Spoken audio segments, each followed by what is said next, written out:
Hello and welcome to FS classes. FS classes में आपका स्वागत है। आज इस वीडियो में हम करेंगे एसएससी दिल्ली कांस्टेबल के 2020 के एग्जाम एनालिसिस, जो कि 27 नवंबर को हुआ है सेकंड शिफ्ट में। फर्स्ट शिफ्ट का एनालिसिस मैंने कर रखा है, उसके अंदर सारे मैथ के क्वेश्चन मैंने डिस्कस करे हैं, सारे 15 के 15। इसके अंदर भी सारे 15 के 15 मैथ के क्वेश्चन डिस्कस करूँगा और बाकी आपके कंप्यूटर के और जीए के और रीजनिंग के भी डिस्कस करूँगा। एंड में गोल्ड टाइम भी बताऊँगा, तो इसलिए आपको सारे क्वेश्चन मिलेंगे। गोल्ड टाइम्स बता लेंगे कितने होने चाहिए शिफ्ट के अंदर, लेवल ऑफ एग्जामिनेशन क्या था ये बताया लेगा। तो इस वीडियो को पूरा देखना और चैनल को सब्सक्राइब कर लेना। आगे मैं बताऊंगा भी कि कितने लोगों ने फॉर्म भरा है और कितने लोग अपीयर हुए इस कांस्टेबल के एग्ज़ाम के अंदर, और एसएससी की कट ऑफ भी बताऊंगा, इसकी दिल्ली कांस्टेबल की कितनी जा सकती है एक्सपेक्टेड कट ऑफ, और बाकी सारे भी आपको नोटिफिकेशन मिलते रहेंगे एसएससी से रिलेटेड। चलिए हम वीडियो को शुरू करते हैं। पहले मैं बता दूं आपको कि 100 क्वेश्चन है 100 मार्क्स के। ये आपको दिख रहा होगा, ये आपको पता भी होगा, आप पेपर दे रहे हो तो 90 मिनट में आपको करने हैं 100 क्वेश्चन 100 मार्क्स के। बाकी पहले मैथ्स के स्टार्ट कर लेते हैं। पहला क्वेश्चन बता दूँ मैं मैथ्स के अंदर। इसके अंदर आपका दे रखा था पहला क्वेश्चन सिलेंडर पे बेस्ड, दो cylinder, cylinder A cylinder B. इसके अंदर आपकी रेशियो दे रखा था दोनों की रेडियस का। रेडियस का क्या रेशियो था इनका, 5:6 था, 5:6। और इनकी हाइट का रेशियो क्या दे रखा था आपको, हाइट का रेशियो 7:4। तो इसके अंदर पूछा था तुमने कि इसकी कर्व्ड सरफेस एरिया CSA यानी कर्व्ड सरफेस एरिया का रेशियो, तो आपको वो बताना था। आपको पता होना चाहिए कर्व्ड सरफेस एरिया रेशियो क्या होता है। कर्व्ड सरफेस एरिया क्या होता है हमारा, πr²h, to pi R H, ये आपका होता है। πr² तो वॉल्यूम होता है। कैसे निकलता है ये बता दूं आपको मैं। जैसे कि आपका ये सिलेंडर है, आपको याद भी ना हो तो आप फॉर्मूला कैसे निकाल सकते हो, आपको बताना चाहिए। कर्व्ड क्या होता है, कर्व्ड सरफेस एरिया ये वाला होता है आपका कर्व्ड। तो इसके अंदर कर्व्ड कैसा है आपका, सर्कल बेस्ड। तो ये है आपका सर्कल, तो सर्कल का सर्कमफ्रेंस क्या होता है 2πr, और कहाँ तक जा रहा है h हाइट तक, तो 2πrh, इसलिए हमारा कर्व्ड सरफेस एरिया होता है।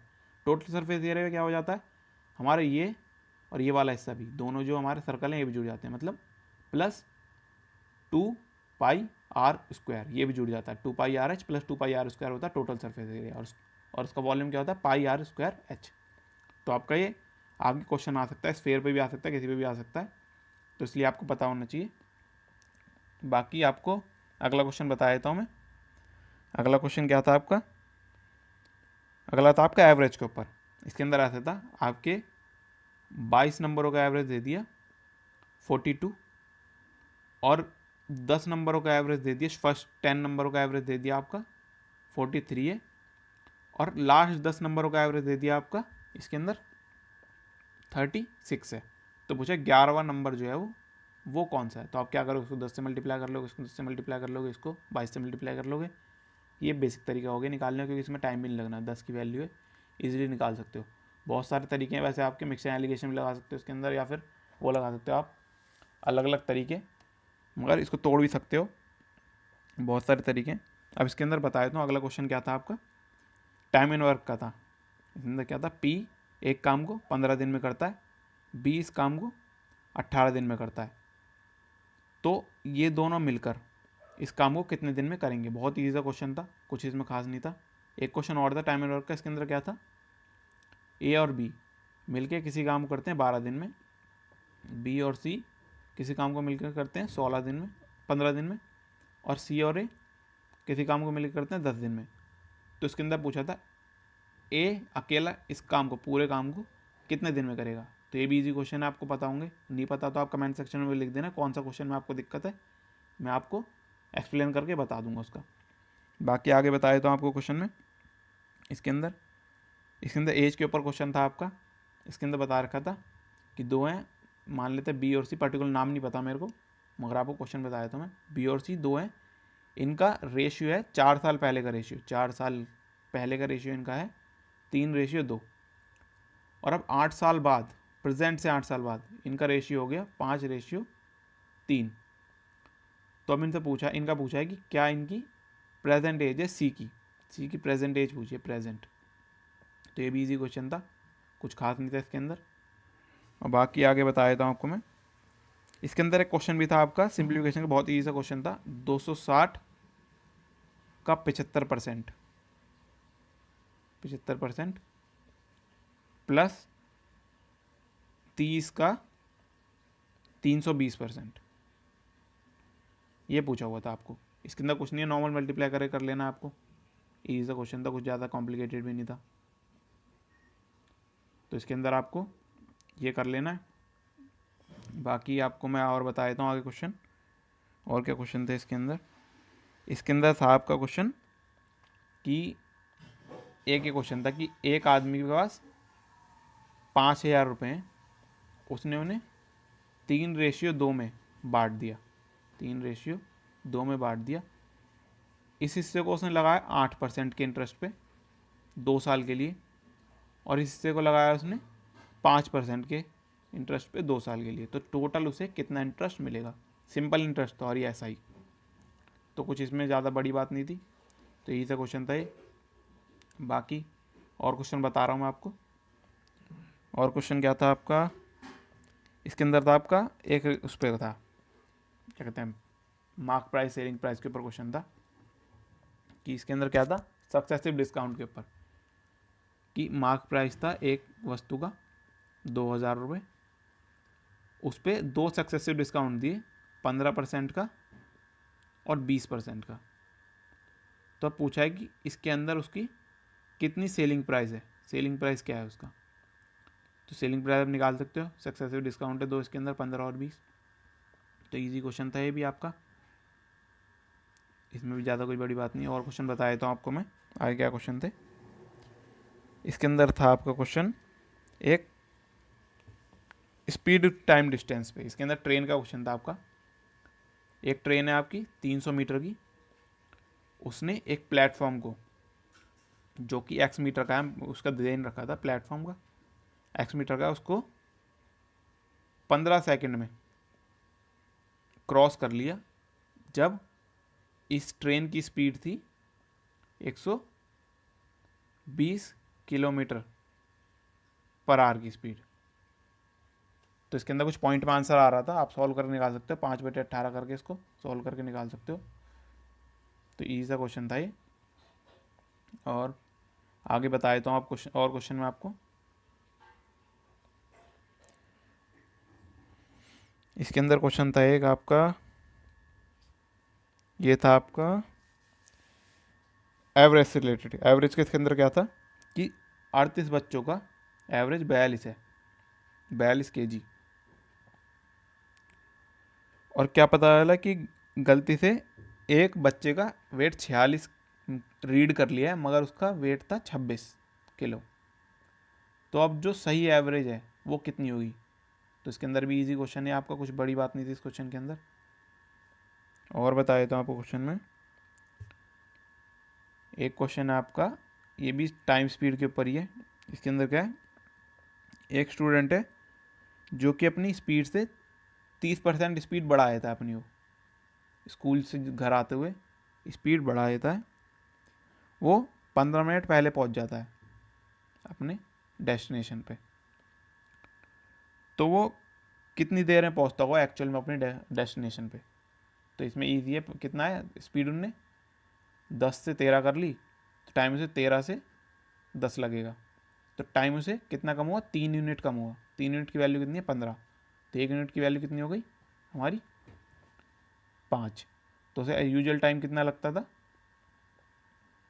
10। अब उसको 10 नहीं 13 लगते थे, 13 मिनट। तो 13 × 5 करेंगे, मतलब 65 मिनट लगते थे उसे, ऐसे ही निकल जाएगा ये। ठीक है, इजी से क्वेश्चन थे इसके अंदर। और मैं क्वेश्चन बताता हूँ इसके अंदर। और क्वेश्चन, ये रेशियो पे क्वेश्चन था एक, यही बता देता हूँ आपको मैं रेशियो पे कैसा क्वेश्चन था। इजी सा क्वेश्चन था, आपको इसको औरल भी कर सकते हो अगर आप रेशियो की अच्छी पकड़ है आपकी। तो ए और बी का रेशियो दे रखा था उन्होंने 2:3, बी और सी का रेशियो दे रखा है 4:5, सी और डी का रेशियो दे रखा था 6:7, और पूछ रखा था फिर एन में ए प्लस बी प्लस सी अपॉन डी क्या है इसकी वैल्यू। तो ये पूछ रखा था।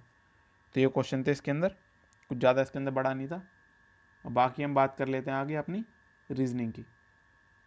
रीजनिंग के अंदर आपके जो क्वेश्चन थे वो ठीक थे। एक तो आया था आपका मिरर इमेज के ऊपर, आपका ऐसे दे रखा था यहाँ पे वो मिरर इमेज पूछी थी यहाँ पर कि यहाँ मिरर इमेज क्या होगी। तो एक क्वेश्चन ये था आपका।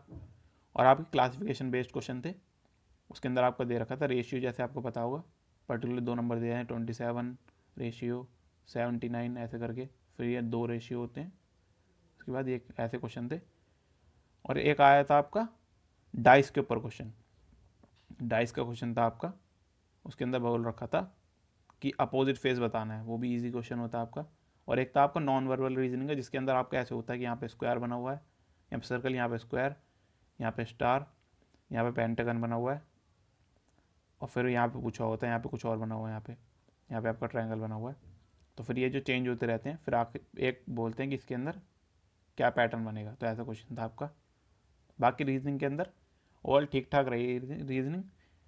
मैथ्स को तो मैं कहूँगा ईजी थी बहुत, मैथ्स को अगर हम कंपेयर करें तो मैथ्स थी बहुत ईजी आपकी, अगर आपकी सही मैथ है तो। अब ईजी नहीं कह सकते हम, अगर आपकी मैथ भी बेसिक भी स्ट्रांग नहीं है तो। और रीजनिंग को हम कहें तो रीजनिंग के अंदर आपकी ईजी टू मॉडरेट कह सकते हैं हम। ओवरऑल मैं अटैम्प्ट ही बताऊंगा आपको कितने अटैम्प्ट होने चाहिए आपके इस पेपर के अंदर, कि आपको फिजिकल देने के बाद भी शॉर्ट सिलेक्शन हो जाए आपका। रीजनिंग मैंने बता दिया। बाकी मैं बात कर लेता हूँ आपसे जनरल अवेयरनेस की, जिसका लोग बहुत वो इंतजार कर रहे होंगे। इसके अंदर बता दूँ पहले में कि स्टैटिक और करंट में से कितना है, इन दोनों में से कितने कितने क्वेश्चन है। टोटल 50 क्वेश्चन थे। तो ये बिल्कुल एग्जैक्ट तो नहीं है, मतलब आसपास का अंदाजा से बता सकता हूँ मैं।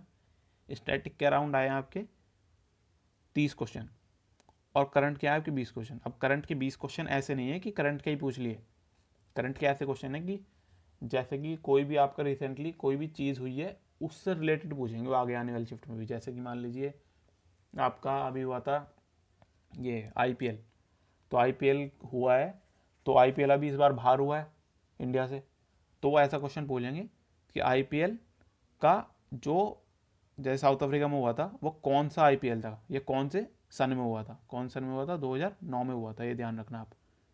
तो ऐसे क्वेश्चन भी पूछ सकते हैं आपसे, मतलब वो डायरेक्टली करंट अफेयर से रिलेटेड पूछ रहे हैं, इनडायरेक्ट करंट अफेयर है, डायरेक्ट करंट अफेयर नहीं है। और स्टैटिक के अंदर आपको बता दूं मैं, स्टैटिक के अंदर भी आपके, और करंट अफेयर बताऊं तो लास्ट 6 से 8 मंथ की आ रही है करंट अफेयर इसके अंदर आपकी। और स्टैटिक का मैं बताऊं आपको, स्टैटिक में जो 30 क्वेश्चन आ रहे हैं इसके अंदर से आपके 4 से 5 क्वेश्चन है साइंस के, जो कि मेनली बायो के हैं 2-3 क्वेश्चन, बाकी 1-2 फिजिक्स के हैं। केमिस्ट्री का एक आधी क्वेश्चन है, टोटल 4 से 5 क्वेश्चन है। हिस्ट्री के आपके हैं 5 से 6 क्वेश्चन हिस्ट्री के। और सबसे ज़्यादा क्वेश्चन आपके मिले पॉलिटी और कॉन्स्टिट्यूशन से, पॉलिटी और कॉन्स्टिट्यूशन से। इसके अंदर से आपके क्वेश्चन बहुत भर के आए हैं, अराउंड 10 क्वेश्चन तो होंगे इसके, तो इसलिए आप इसको अच्छे से करके जाना। बाकी जो बचे हुए आपके मिसलिनियस टॉपिक उनके अंदर से आए हुए हैं, तो इसलिए इन सबको करके जाना है आपको। बाकी हम बात कर लेते हैं कंप्यूटर की। कंप्यूटर के अंदर आपके कैसे क्वेश्चन आए, इनपुट आउटपुट से रिलेटेड। आपको इनपुट आउटपुट मैं बता दूं पहले आपको क्या क्या करके जाना है, क्योंकि आपको क्वेश्चन तो सेम रिपीट नहीं होंगे। क्या रिपीट होगा आपका पैटर्न, तो मैं आपको बता दूं क्या क्या करके जाना है आपको। एक तो आपको इनपुट और आउटपुट डिवाइस ये करके जाने, आपको करके जाने सिस्टम सॉफ्टवेयर और एप्लीकेशन सॉफ्टवेयर ये करके जाना है आपको। और आपको MS एक्सेल और MS वर्ड ये दोनों आपको ये पता होने चाहिए। आपको ऐसा नहीं कि पता होने चाहिए, आपको एक तरीके से इनकी एप्लीकेशन पता होनी चाहिए, क्योंकि ऐसे पूछ लेगा कि टॉप मोस्ट और बॉटम मोस्ट पार्ट को क्या कहते हैं MS वर्ड की, तो क्या कहते हैं, हेडर एंड फुटर कहते हैं, तो आपको पता होना चाहिए। उसके अंदर वो ये पूछ रहा है शॉर्टकट आपको याद होने चाहिए, और हाँ शॉर्टकट्स याद होने चाहिए आपको इसके अंदर शॉर्टकट्स। और आपको क्या याद होना चाहिए कि जैसे सिस्टम सॉफ्टवेयर कौन कौन से हैं, लिनक्स है, तो उसके अंदर ऐसे ही पूछा हुआ है इनपुट डिवाइस कौन सा है, आउटपुट डिवाइस कौन सा है। प्रिंटर के बारे में पढ़ के जाना आप, हेल्ड हैंड स्कैनर ये सारी चीज़ें पता होनी चाहिए आपको।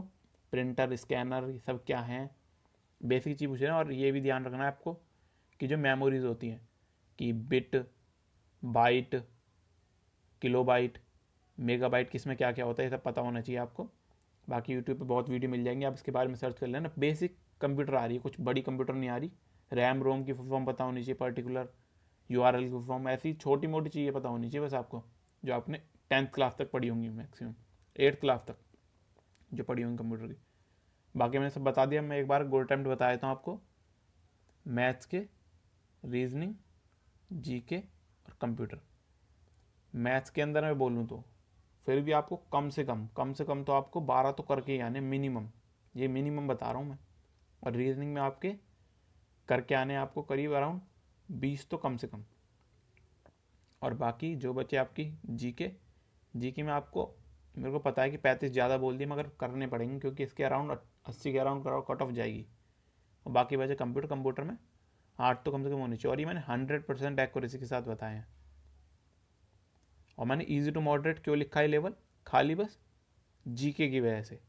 बाकी मैथ्स बहुत ईजी थी, रीजनिंग थोड़ी ठीक कह सकते हैं, और कंप्यूटर ईजी थी। बाकी ये ईजी टू मॉडरेट था और ये सबसे ज़्यादा वेटेज है इसलिए। तो ओवरऑल आप देखोगे कितना हो गया, ये 20, ये 20 40 75 हो गया। और बाकी नॉर्मलाइज में आपके 4-5 मार्क्स बढ़ सकते हैं, तो आपके 80 के अराउंड बैठेंगे, जिससे कि आपको अगर जनरल कैटेगरी में तो आपका सिलेक्शन हो जाएगा फिजिकल के बाद। तो इस वीडियो में इतने ही। अगर आपको वीडियो पसंद आए वीडियो को लाइक कीजिए, शेयर कीजिए, चैनल को सब्सक्राइब कीजिए और आगे आने वाले एनालिसिस भी देखने के लिए चैनल को सब्सक्राइब कीजिए। अपने अटैम्प्ट्स भी मुझे कमेंट सेक्शन में लिख के बताना कितने कितने आपने अटैम्प्ट्स करे हैं इस पेपर के अंदर। थैंक यू आपका वीडियो देखने का।